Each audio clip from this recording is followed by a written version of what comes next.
think it through, feel it out, and spiral just a little bit. I'm your host, Annalise. Thank you so much for coming back. I'm so excited to see you guys and to chat. I had a bit of a different episode this week, but some things have happened that we need to chat about, which I will get into in just a second. But I'm very excited for today's episode. I'm even more excited for our little pop culture moment. This did happen like a week and a half ago. The Cannes Film Festival just happened in France, and Barbara Palvin and Dylan Sprouse announced their pregnancy at the festival. And guys, I am so happy for them. Number one, Barbara Palvin, stunning, beautiful, but also she just seems like one of the most down-to-earth people and just genuinely so kind. And her and Dylan Sprouse's relationship is so cute and tender. I love every year at the Victoria's Secret fashion show seeing him show up for her. He walks the carpet. One year he brought her in and out. One year he brought her, were they endometriosis pins? PCOS pins? Something. Anyways, he's just always so supportive, and I think their relationship is so beautiful. And I love that in a world where people are hating on the family and hating on having children, that we have people that are celebrating their family and growing their family and celebrating their children. So I was so excited to see that.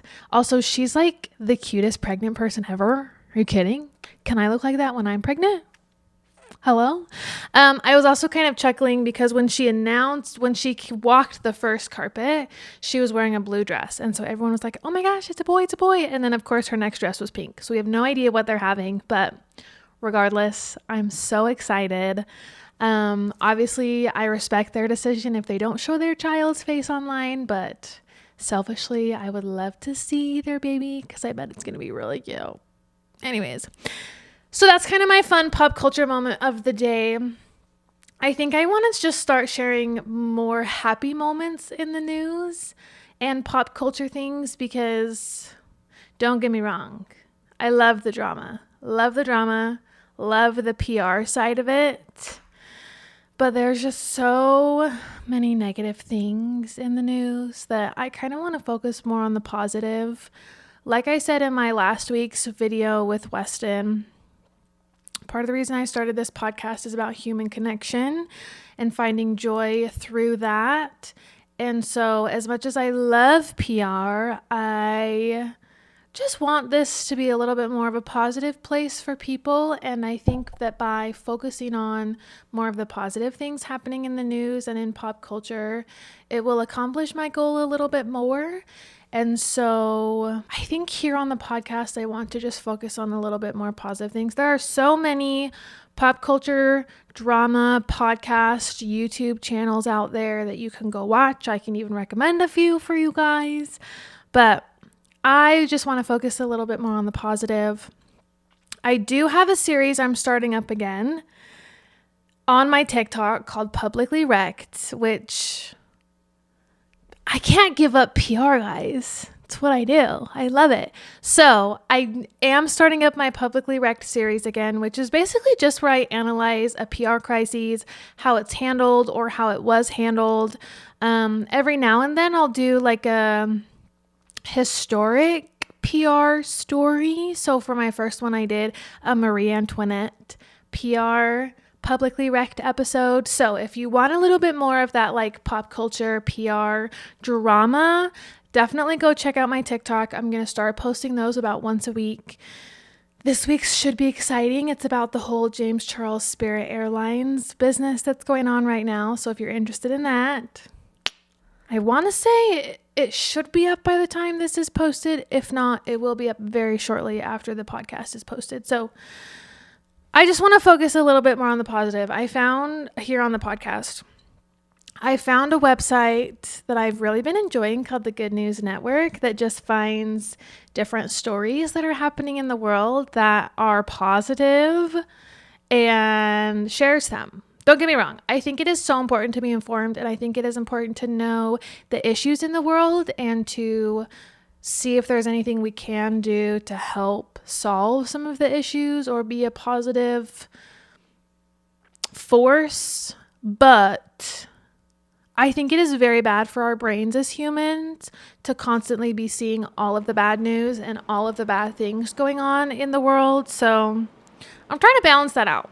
Try to do some balance here. If you want to check it out, that website is called, it's thegoodnewsnetwork.org, and they just post positive things happening in the world. Like I just found a really cool story about whales. They have stories about dogs saving their owners, story about firefighters saving babies, like all very positive things. So if you need a little good news, go to goodnewsnetwork.org.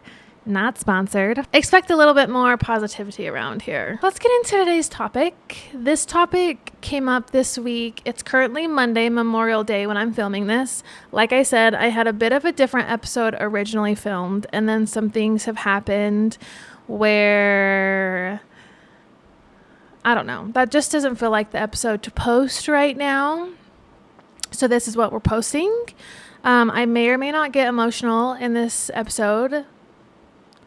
I'm kind of surprised this is only the second episode where I've cried, because I'm a very emotional person, and I cried in last week's episode. If you guys didn't watch it, go watch it. Most of it's good, funny, we have a good time, but I did get a little emotional in the last one. But it's been a bit of an emotional week for me. I was supposed to be in the Philippines this week with the agency that I worked for, and I got laid off this week. So what now? So I went into work on Wednesday. Long story short, the account that I worked on in the agency that I worked with was not renewing their contract with us. It was nothing that the agency did wrong. They weren't mad at us. They just have done some projections this first quarter and have decided they no longer need the work of the agency, which is fine, which is understandable. But that was everything I did for the agency. And so I was laid off. It was a very emotional day. I am very grateful for my husband, because I got home and he was there and ready to hold me while I cried. But it was just one of those moments that I was like, I never expected that to happen to me, which I think is how most things go. You know that it happens, and you don't ever think it will happen to you until it does. That has been interesting, trying to figure out where to go from there. I'm very blessed that my husband works and that I am not the breadwinner of this family, so we're going to be fine. I think just personally, it's been a little bit of a struggle because, you know, you graduate college, you are ready to be in the job field, and you spend your last 2 semesters applying to jobs so you can have one as soon as you're done. When I tell you, I probably spent 8 months of 2025 applying to jobs. I am not even exaggerating. Getting into a communication job, which is my degree, is very difficult right now. Getting into an entry-level communication job is a very, very, very, very difficult right now. And this is not an episode about AI. I plan to do that on a different day. But to be quite honest, it is because of AI. Because AI has taken a lot of the entry-level comm jobs. And so it was hard enough finding this job, and now I don't have it. So it's just been this weird balance of me trying to not feel guilty, because I didn't do anything wrong. They just didn't have any work for me. And because that client was no longer paying the agency, they didn't have any funds to keep me on. They were so sweet. My direct boss, who has become one of my very good friends, Rachel, she was like, we tried everything to see if there was something we could keep you on for, but financially, we just do not have the funds to do so. So, like, I get it. And there's no bad feelings. It's all, like, positive. It's fine. I'm not mad at them. I don't hate them. It's not their fault. I didn't do anything wrong. But there's a part of me that has been like, what could I have done better to make me more indispensable to stay on? Which again, logically, if I think about it, doesn't make sense because I didn't do anything wrong.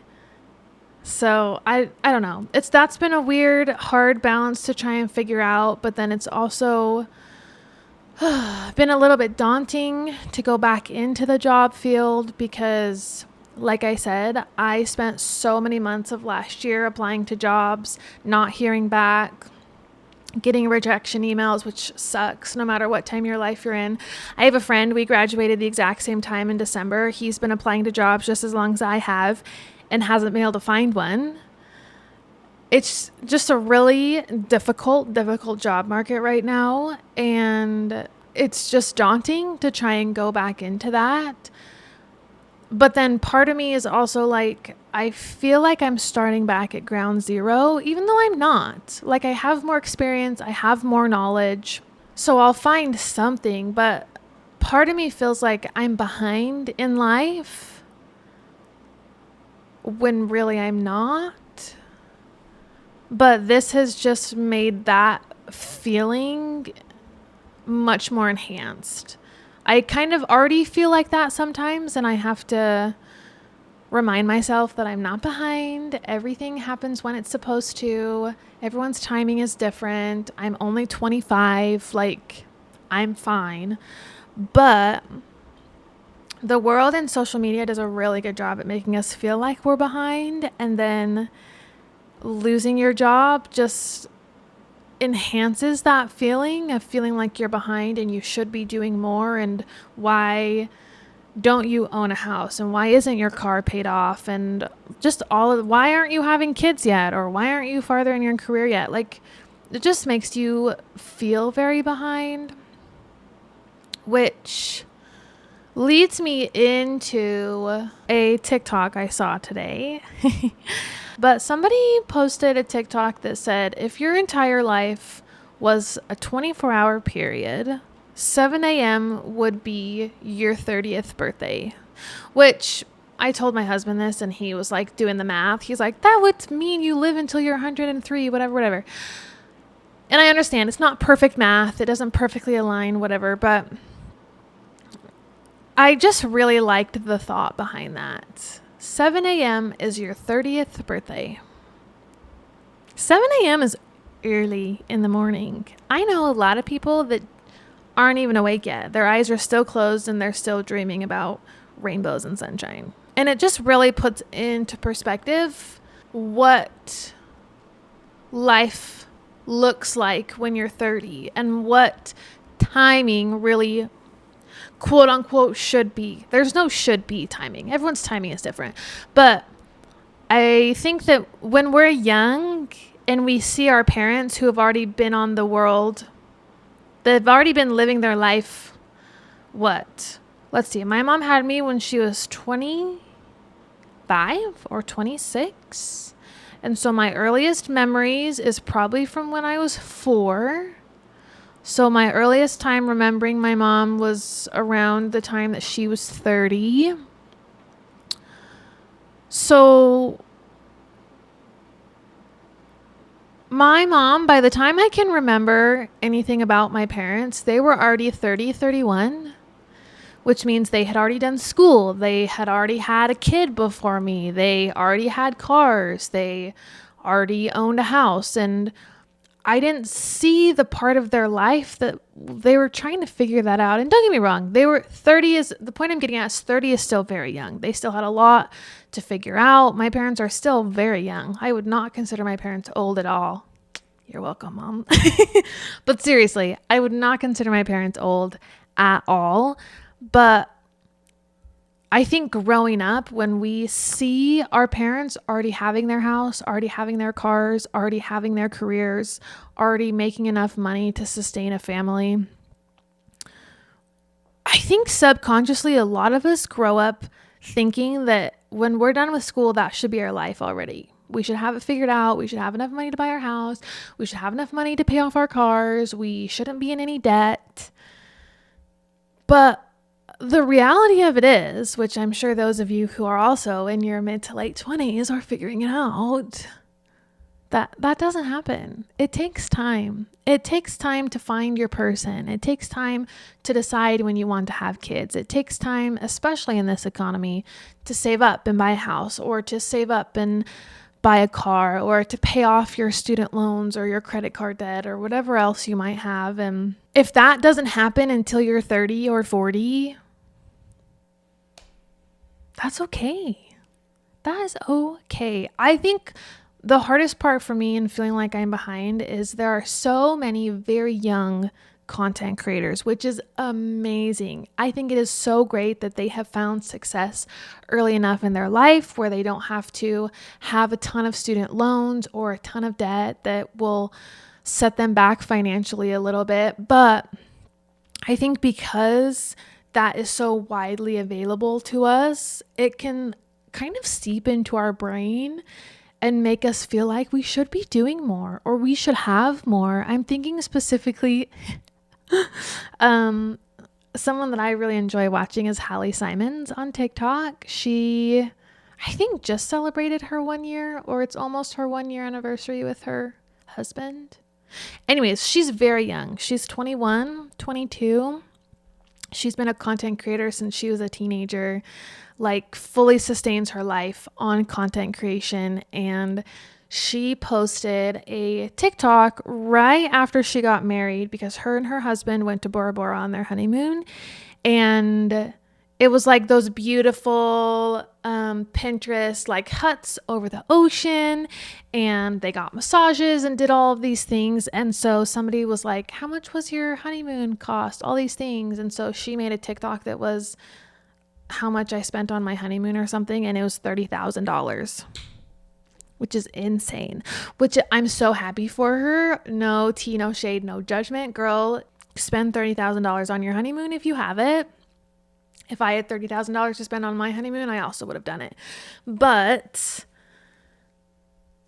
I just think because we see people like that and that information is so readily available these days, it's becoming more and more common to know how much content creators make.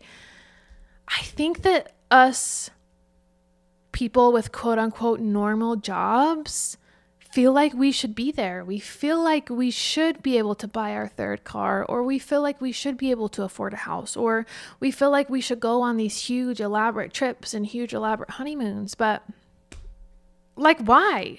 Why do I feel like that should be me? Because I just graduated from college. I haven't been posting regularly enough on social media to become a content creator yet. And I have been in my industry for 5 months. Like, it just makes sense on the track of my life that I've been on to be where I'm at. You know, I hope that makes sense.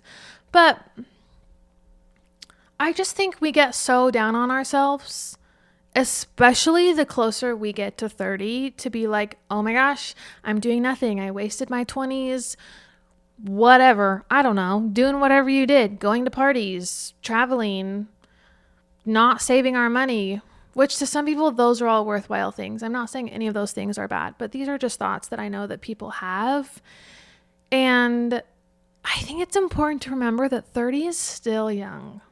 Trust me, I had a little bit of a midlife crisis the day before I turned 25. I vlogged it, so you can see that on my YouTube if you want to go watch it. And I am not like a rash person when it comes to my hair. I didn't cut bangs during COVID, but I freaked out enough that I dyed my hair really dark the day before my birthday because I was turning 25 and I was feeling behind. But I'm not. I'm right where I'm supposed to be, and things are going the way that they should be. I think a lot about one of my teachers at school. I talked about her in last week's episode, Sister Russell. I love her so much. I don't know how old she is. She's a couple of years older than I am. I don't think she's quite 30 yet. And she just got married this year, which, for those of you who don't know, I am a member of the Church of Jesus Christ of Latter-day Saints. I went to BYU, Idaho. Sister Russell was one of my teachers. It is a very uncommon, especially in Rexburg, especially at that school, to be older than like 22 and not married. It is I wouldn't want to say very uncommon, but it is very common to see people get married very young and very quickly. And something that I have always really appreciated about Sister Russell is she has been with her now husband for a very long time. And I just remember her a couple of times making comments about how she's right where she needs to be. She's very happy with her life, and she was making decisions on the timing of her life and the timing of her relationship based on what was good for her and what was good for her relationship and for her life. And again, I just think the world is really good at telling us what it thinks we should be doing. And then we start making our decisions based off of that, or we start freaking out based on that, when really, as long as we're doing something that makes us happy, and as long as we feel like what we are doing is right, then we're on the correct path. You know, like even right now, as I'm struggling with this whole getting laid off thing and not having a job, don't get me wrong, it's slightly anxiety inducing. It's very daunting to try and be applying to jobs. As much as I'm struggling with all of this stuff, none of it feels wrong. Like, I have a lot of peace right now because it all feels very right, and it feels like this is what is supposed to be happening. And I don't know what's going to happen, but I know that I am going to look back and say, that happened so that this could happen and I could end up here. And like I've talked about in a previous episode, I think it might have been my episode where I talk about Cheeto, the timing really is everything and hindsight is 2020. But because it all feels right, I know that I'm not behind, and I know that whatever decisions I make right now are going to make sense, whether that's in 6 months, a year, 2 years. I hope it doesn't take that long, but I guess the whole point that I'm trying to make is it's not too late. You're not behind. You're not doing things wrong. It's all happening the way it's supposed to, in the time that it's supposed to, even if it doesn't feel like it is. I actually read a really interesting article the other day about this. I think my social media is reading into my spiral that I'm having about this. And they were talking about how it can sometimes be more beneficial to be quote unquote more successful later in life. And they were talking about, in a business sense, how once your brain has fully developed, it's actually better for you to be successful past the point of your brain being fully developed, because one, you make better decisions. You also are more likely to make a plan to keep that success from long term.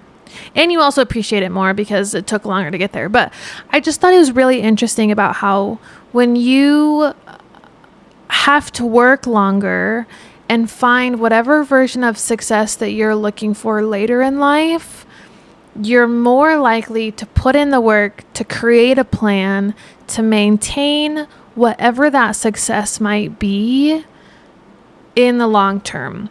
Which I am not saying that people who are successful when they're young aren't going to maintain that. Please don't take that from this at all. These are just thoughts that are kind of helping me have hope to keep going and to keep trying and working on the things that I'm working on. Because again, I'm not behind. It's not too late. The purse brand I think I've talked to you guys about before, called Portland Leather Goods, their CEO started Portland Leather Goods when he was 40. He was 40 years old when he started that purse brand, and now they're a 9-figure company. 9. Isn't that crazy? But I just feel like that's a good reminder that things happen when they're supposed to. And it's never too late to find success, whatever that looks like in your life. You're not too late. You haven't missed it. And if you're 30, it's only 7 a.m. So, I don't know. I hope that all makes sense. I feel like I say that at the end of every episode, but I hope that all makes sense and you guys are understanding what I'm trying to say. It's been, like I said, it's been a bit of a spirally week, to be honest. I've had some high moments and some very sad low moments, and if there's anyone out there that's struggling as well and feeling like they are behind or feeling like they should be farther along in life, you're doing great. You're doing great. So, anyways, I think that's today's episode. I hate to ramble longer than my thoughts form just to make the episodes longer. I've told you guys this before, so I hope that you're okay that my solo episodes are a little bit shorter, but that's where we are. Thanks so much for listening to me spiral. If you guys have any good news in the world that you want me to share, leave it in the comments below. I'd love to hear some good news. But yeah, if you guys are watching this on YouTube, please like, comment, and subscribe. If you're on Spotify, please follow. And if you like it, give me a 5-star. It really helps out. Do whatever you want as long as it's kind. You guys are wonderful. I am having so much fun chatting with you guys every single week. I hope you're having a great time too. And I will see you guys next time.